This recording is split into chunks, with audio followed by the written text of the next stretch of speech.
at the Ministry of Information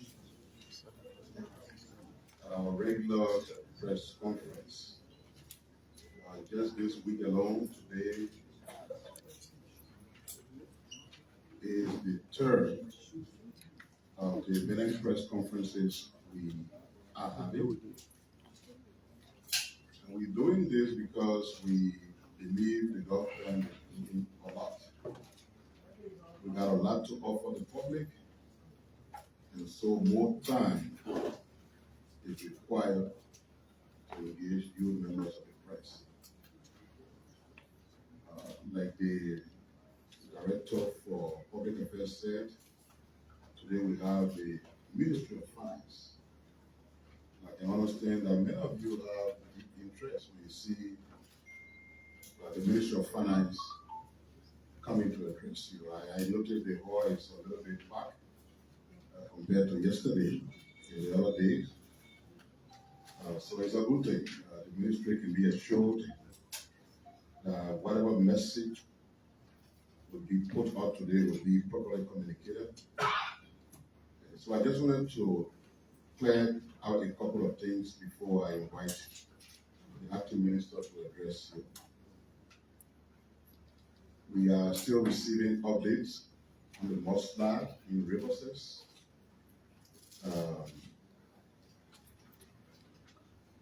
7 persons were rescued between yesterday and the day before yesterday, alive, but with different conditions, fractured bone, etc.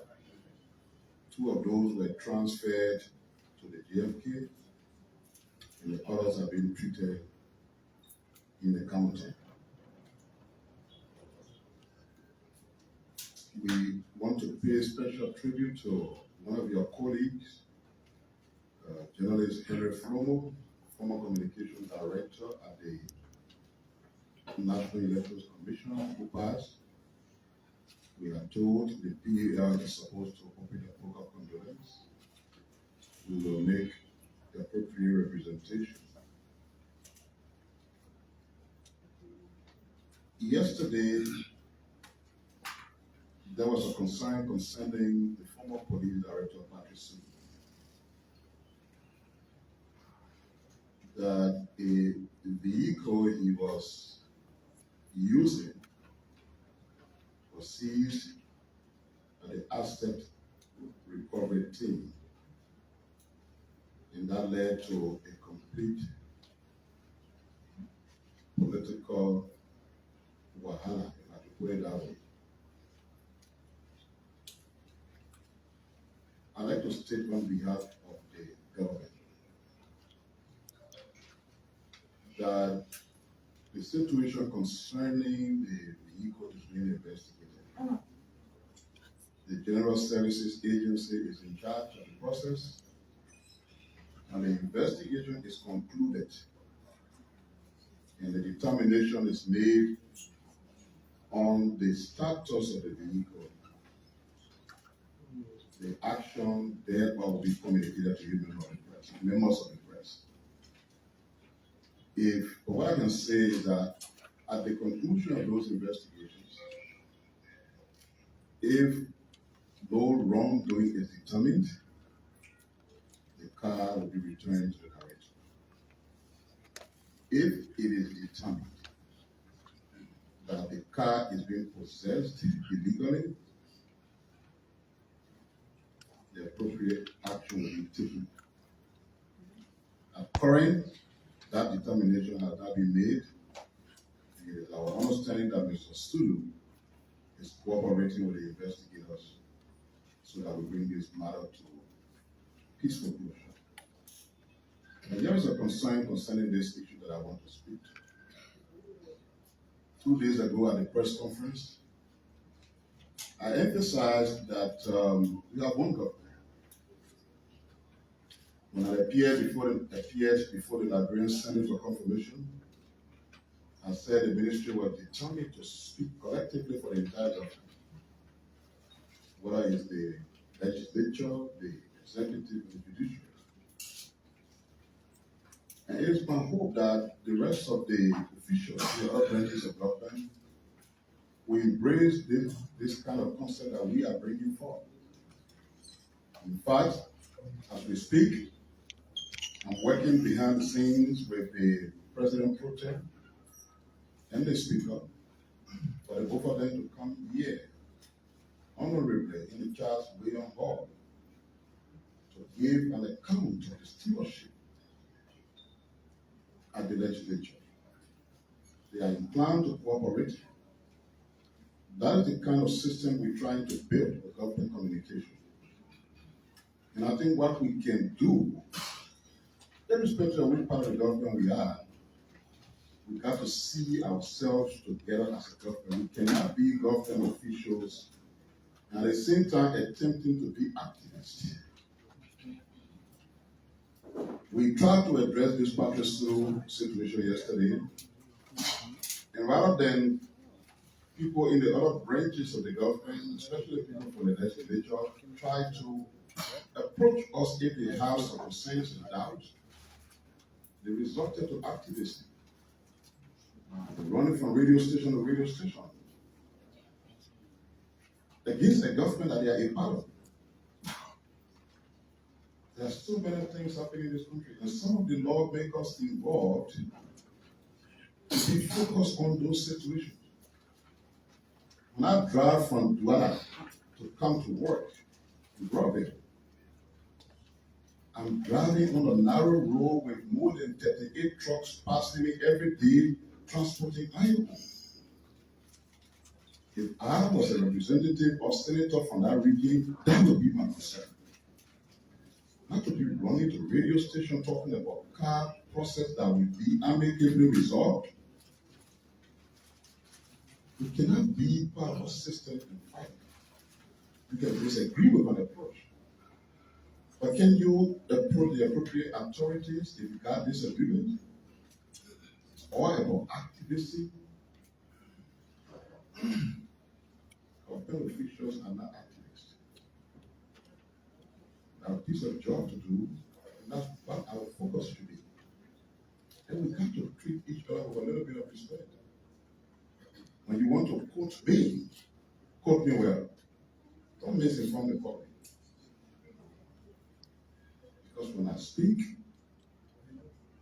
I do my best to do so with utmost clarity. I know it's been in the media about some documentation being thrown out concerning money from Social Security, ACA. Listen to me. Liberia is a very respected nation. During the period of the inauguration, we were receiving very important guests. We could not even point to vehicles that could convey those guests. During that process, solutions were being formed. And part of the solution was to look at the whole of government and see where do you get money from to do something about this urgent matter. So, Mr. Grizzly interacted with Social Security in about 5 years. It saved the government from embarrassment. Yes, were moved from one point to another.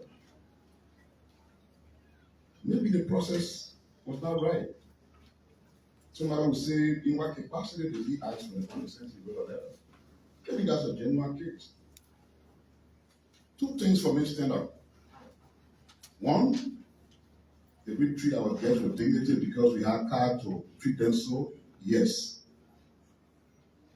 The second concern should be, can we trace those vehicles? Where are they?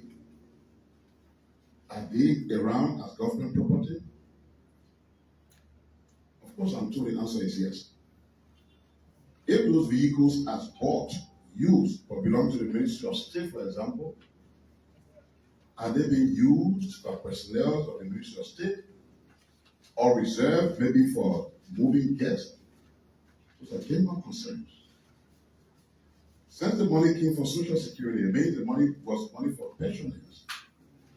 With the Ministry of State, after having a budget, reimburse the money at the Ministry of State. Say if they have car, if they have money in their budget for 10 cars, would they cut the 10 cars down to 5 because they already have 5 and send the money back to Social Security?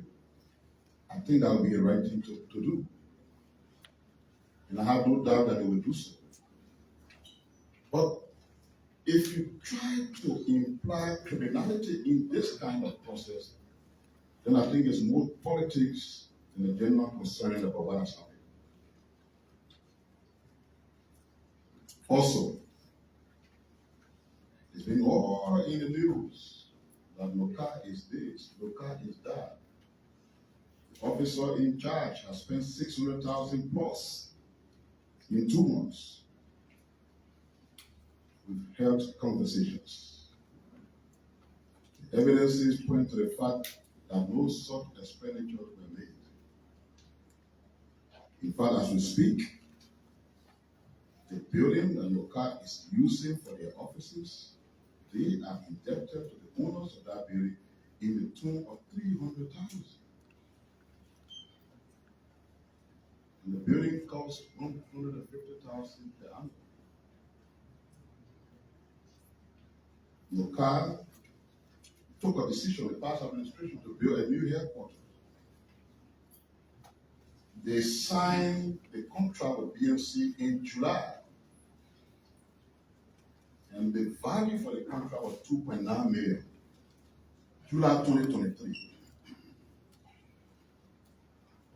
November 23rd, 2023, I was after all the electoral processes. First round, the runoff in November, a winner was known. The contract was amended. An additional 1.5 million, I had taken the contract value from 2.9 to 4.5 million. Isn't that a concern to people? Why was the value of the contract initially 2.9 million? Why was there a need to amend the contract by November 23rd, 2023, after all the electoral process? People should be asking fundamental questions as to why that was so. When Noka had financial challenges and they had to put in some austerity measures, it affected the pay level of the people working in Noka. Management took a decision that they would provide what they call educational benefits to the staff. It is established that for 5 years, the educational benefits were not paid. And the total of that debt portfolio is 132,000 plus on the employees. It will not be paid. But guess what? When the employees could not receive those amounts, the former officials who were leaving, of course, were taking care of themselves in severance. The former CEO, by the board approval, got 172,000 plus. The deputy who was in charge of finance got 139,000. The chairman of the board got 66,000 plus. The 2 other board members got 56,000 each. If you sum of this, huge money, easy to pay. The 132,000 owed all of the employees combined could not be paid. The very Noka project, the construction project that BNC is undertaking, it is our understanding that the work has gone 80% plus. By their payment schedule, they owe the entity over 800,000. When the board was constituted, the officer in charge met with the board, sought approval for 400,000 to be paid. That approval was not given, no dam has been paid. It's all over the place that they have spent 600,000.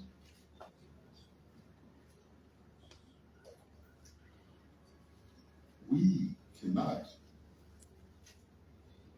do everything in this country with politics. So much so to the extent that we will impugn on people's reputation when we don't have facts to support those claims.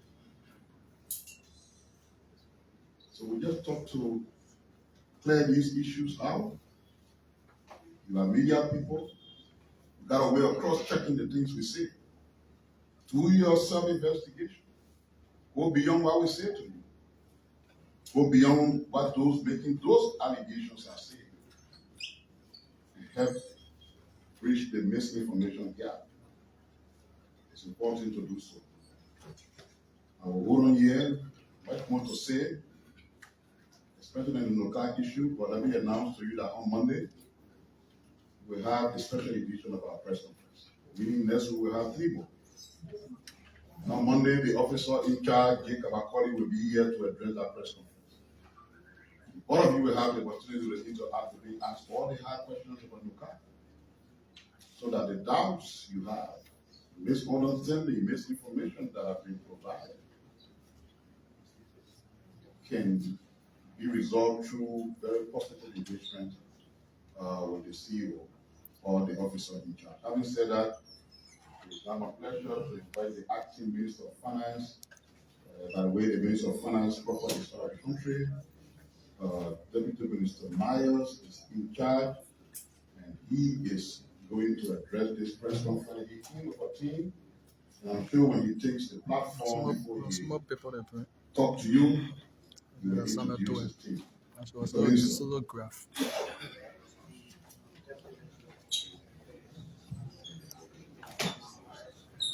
Good afternoon, members of the press.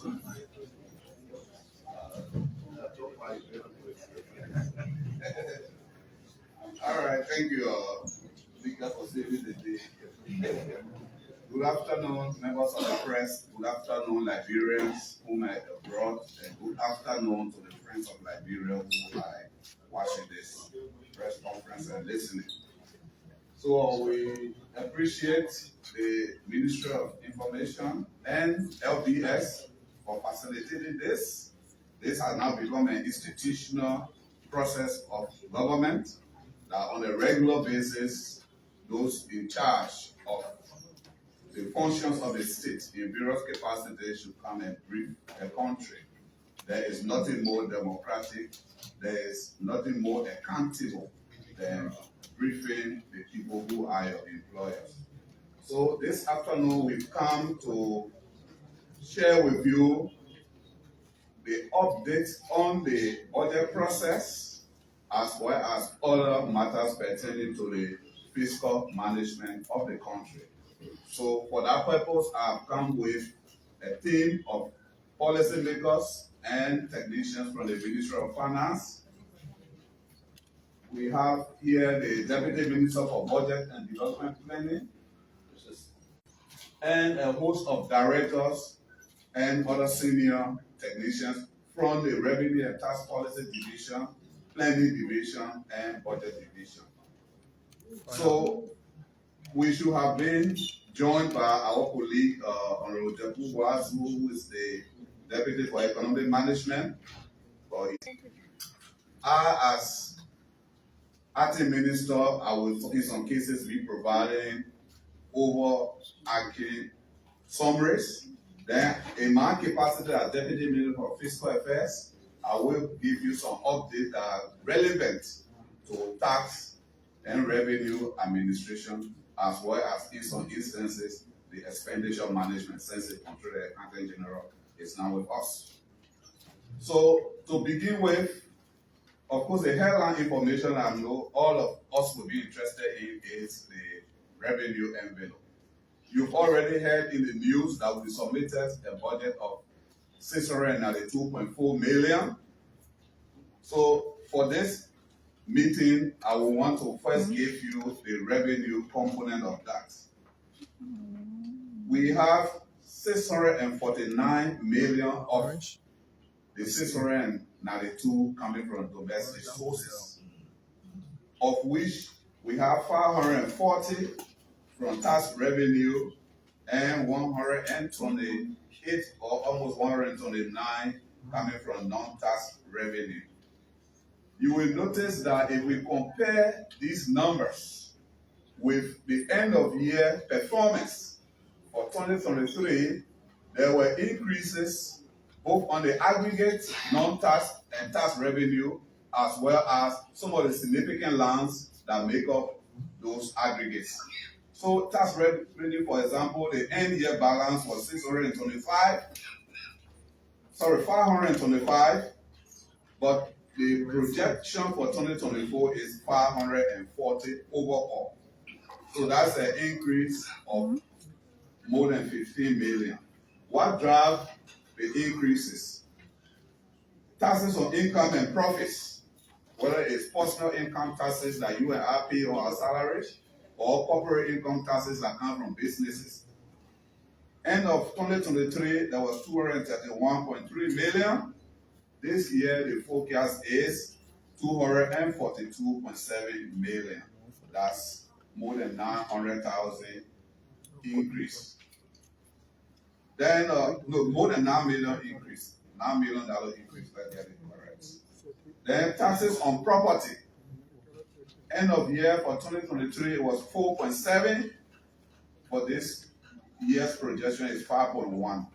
And we will share with you the details, but the only area of significant reduction, or not too significant reduction, is the fines, penalties, and forfeits, which came down by 30%, sorry.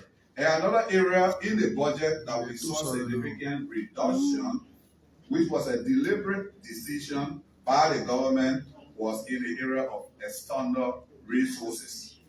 In the past fiscal year, loans particularly, plus some minimum grant amounted to over 200 million of the end of the year budget. In addition to that, of course, there were some transfers onto the government account that were not accounted for. This was the one that is now public knowledge, the 3.6 million that was borrowed from the central bank without following due process, i.e., debt management committee action, i.e., legislative approval. I'm sure the minister referred to this during his confirmation. So if we compare the numbers in our IFMI system, the financial management system, and the cash flow at the central bank, that difference is there. And of course, the accounts are being audited by the GAC. Preliminary reports are out. The final report will come out, and I'm sure the public will be informed accordingly. So for that reason, we have decided to manage the debt. Manage the debt, there are two actions that you can take in managing your debt. You reduce your borrowing as well as pay some of the debt you owe. So let's start with the reduction in borrowing.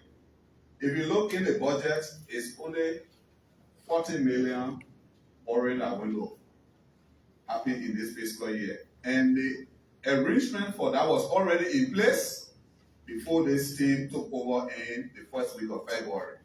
So negotiation was already debt servicing to reduce the debt stock domestically and externally. And on the domestic debt front, it's important to note that the commercial banks in Liberia were choking from non-performing loans taken by government contractors who could not pay back pre-financing loans that they took for various projects and ministry or undertaking on behalf of government. In some cases, when those debts owed by the companies could not be paid, the government had to convert those debts into its own debt. So government debts to domestic or banks were increasing. That's one aspect.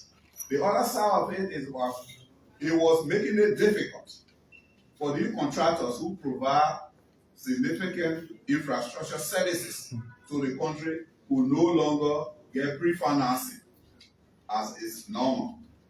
So we took a deliberate action as a ministry in consultation with other stakeholders in government to meet with the commercial banks. We've had series of meetings with them, beginning even when we were still doing the or transitional consultation. So in this budget, most of what you will see going to commercial bank is a negotiated interest payment term, so that we will negotiate with them to restructure the principal on those debts.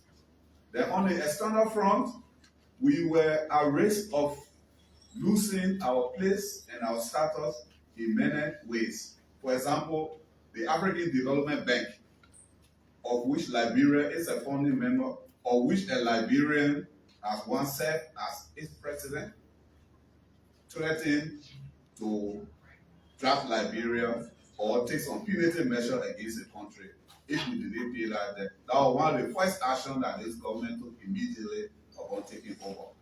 Then on the external front, a lot of disbursement come from various structures that are managed by the World Bank coming to Liberia. There was a payment that we needed to make to trigger some inflows into the many projects here that are funded by the bank. That initiative was taken. And as we speak, on a weekly basis, we do our best to make sure that we meet all the timelines and schedules for the debt that we have to service. So before I turn over to the Minister of Budget, a brief preview or overview of the economic outlook. So in the past years, especially pre and post-COVID, our economic profile has not been favorable. We all know the impact of COVID globally, but on Liberia most especially, there were also some significant reductions in the performance of our GDP. But over the next 3 years, we expect a positive outlook. In 2024, it's projected a 5.3% growth in GDP. And then 2025 and 2026, going to 2027, an average of 6.4% growth. Now, someone will wonder why GDP at this time, we are at too much of GDP. But it's important because the revenue that we are talking about and the budget that we are discussing is a function of the economy. If the GDP is doing well, if there is more productivity, then you are increasing the revenue base.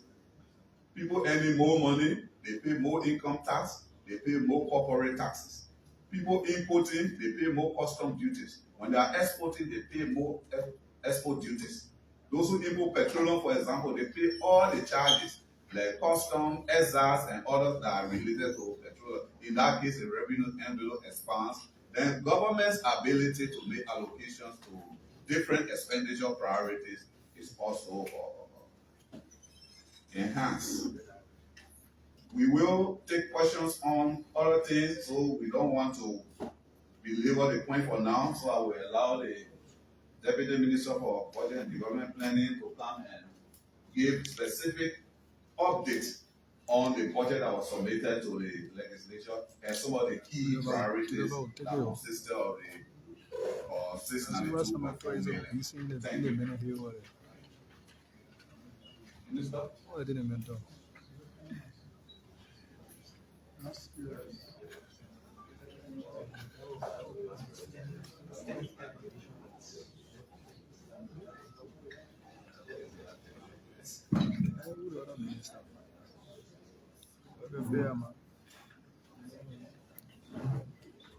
Good afternoon to everyone.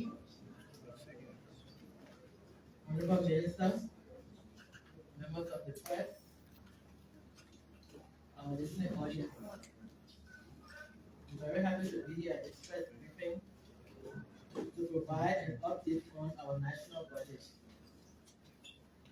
As you are all aware, we have submitted the draft budget to the national legislature for the fiscal year 2024 in a tone of 692 million, which is a 10% decrease compared to the budget for 2023. In this budget, domestic revenue is projected at 649.98 million, of which tax revenue accounts for 531 million, and non-tax accounts for 110 million. External sources are projected at 42.43 million. The total expenditure envelope is divided into two main categories: recurrent and non-recurrent, which is comprised of what we call PSIP, Public Sector Investment Program. And that amounts to 51.89 million. The key drivers of the recurrent expenditures are compensation, which is 42%, debt servicing, 20%, grants, 15%, subsidy, 0.3%, social benefits, 2.8%, and non-financial assets, 0.5%. There were some tough decisions that we faced in the preparation of the 2024 budget, all in the interest of the Nigerian families. These included reductions in critical cost drivers in the budget and redirecting them towards needed sectors in line with the President's arrest vision. Some of the adjustments we made, we managed to reduce compensation down to 297 million, helping to reduce the voted GOL payroll. Despite the constrained fiscal space and in line with the PFM law, we are committed to paying our external and domestic obligations in a total of 129 million. Domestic liability comprised of 69.18 and external liability 59.82 million. We believe that doing this will help to improve the government's credibility, thereby spurring domestic economic growth in 2029. So on the expenditure side, let me just give you a bit more detail. No problem, ma'am. On the recurrent side, compensation is 297 million. Use of goods and services, which institutions use for operations, is 85 million. Subsidies, 2.16 million. Grants, 106. Social benefits, 17. Domestic non-financial assets, 2.5. Domestic liabilities, 69. Foreign liabilities, 59. Bringing the total to 692 million.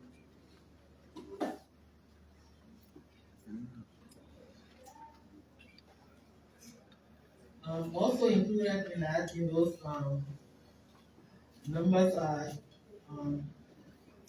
some of the obligations to domestic partners, include the central bank, commercial banks, and other businesses.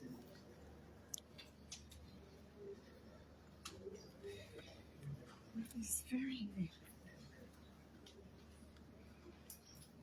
I'm skipping because some of these things Minister Myers already went through that. I don't want to really regurgitate them.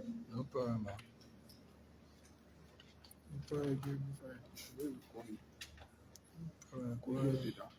Okay, as I told you, we already started working on the next national development plan.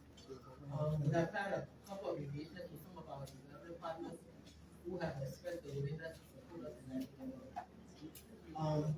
We have a concept book that has been developed that we have shared with our partners. Already has approved a decentralization act, meaning that at the county level and district level, the government will be more independent at those levels.